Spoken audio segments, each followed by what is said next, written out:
मेरा नाम मुकेश चांडा है और मैं इस सेवा में करीब 25 साल से कार्य कर रहा हूँ। मेरे पिताजी ने यही बोला था कि इस चीज़ के लिए किसी को मना मत करना। वो कार्य मैं आज तक कर रहा हूँ। बीच में कोरोना काल में सब ने मना किया था कि बच्चे छोटे हैं मत करो। बोला जो गए हैं उसके बच्चे भी छोटे ही थे, तो ये कार्य तो अब चलते रहेगा, रुकने का नाम नहीं है। ये तो सेवा जब तक हूँ तब तक देनी है। ये तो हर घर बीती कहानी है, हर एक के साथ में घटने वाली है। उस टाइम घर वाले तो तैयार नहीं रहते, अपने को ही जाके करना पड़ता है। उस टाइम में दुख में अपना सहयोग हमेशा उनके साथ में रहना चाहिए। आज तक कोरोना काल से पहले 2500 क्रॉस हो चुका था और कोरोना में गिनती नहीं है इसकी और न गिनती की है। मुझे ऐसा कभी घबराहट नहीं हुई है इस चीज़ के लिए। कोरोना काल में तो घर वाले, लड़के, पिता कोई आता ही नहीं था साथ में और मेरे को तो यहीं खड़ा रहना पड़ता था। ये गमछा साथ में था, बाकी ग्लव्स किट कभी यूज ही नहीं किया मैंने। तो घर पे जाते थे, फोन आता था, उनसे पहले मैं यहाँ पहुँच जाता था। वो बॉडी आती थी उससे पहले मैं यहाँ हाजिर रहता था और उसका कार्यक्रम पूरा करवा के फिर घर पे जाता था।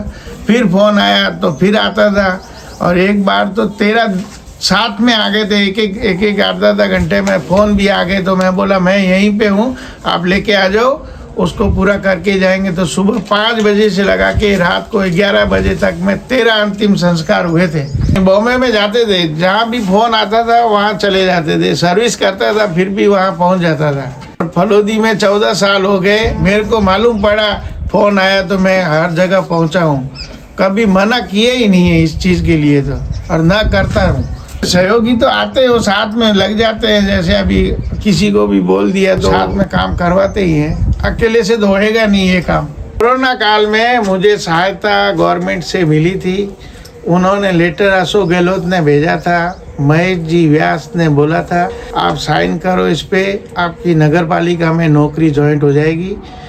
तो मैंने बोला कि मैं तो सेवा कार्य करता रहूँगा, जिस किसी को ज़रूरत है उसको सेवा का मौका मिलना चाहिए। ये मृत्यु लोक में कभी जाति भेदभाव नहीं करना चाहिए।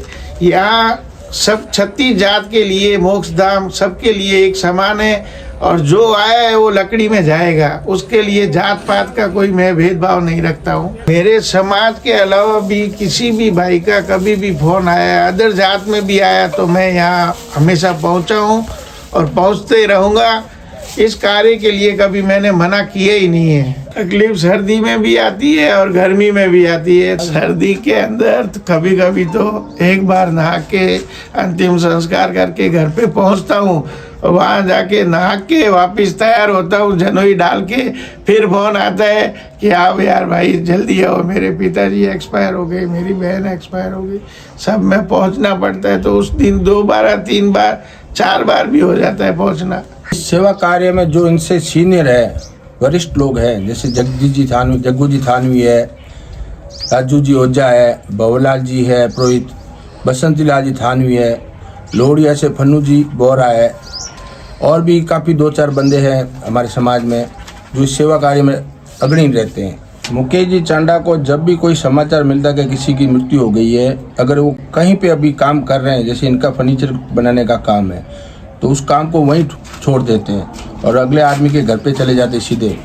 डेड बॉडी के आने से लेकर डेड बॉडी को क्रियाक्रम तक, उसके बाद में पूरे 12 दिन तक जो भी क्रियाक्रम होती है उनकी सारी देख रेख में व्यवस्था करते हैं पूरी। जैसा भी हो इनके साथ में कोई ना कोई सहयोगी बन के आना चाहिए ताकि इनको भी थोड़ी राहत मिले। आज इनका इतना भारी शरीर होने के बाद में भी ये इतनी फुर्ती से काम करते हैं, शायद ही ऐसा कोई बंदा करता होगा। सभी भाई बंधुओं से विनती है, और ये हर घर बीती कहानी है। कभी किसी के घर पे मृत्यु होती है तो तुरंत पहुंचना चाहिए। घर वालों को ये दुख में मालूम नहीं पड़ता है कि क्या करना है, क्या लाना है। उस टाइम में अपने को ही आगे बढ़ के सामान लाना है या अर्थी को तैयार करना है या यहाँ अंतिम संस्कार तक लेके पहुंचना है।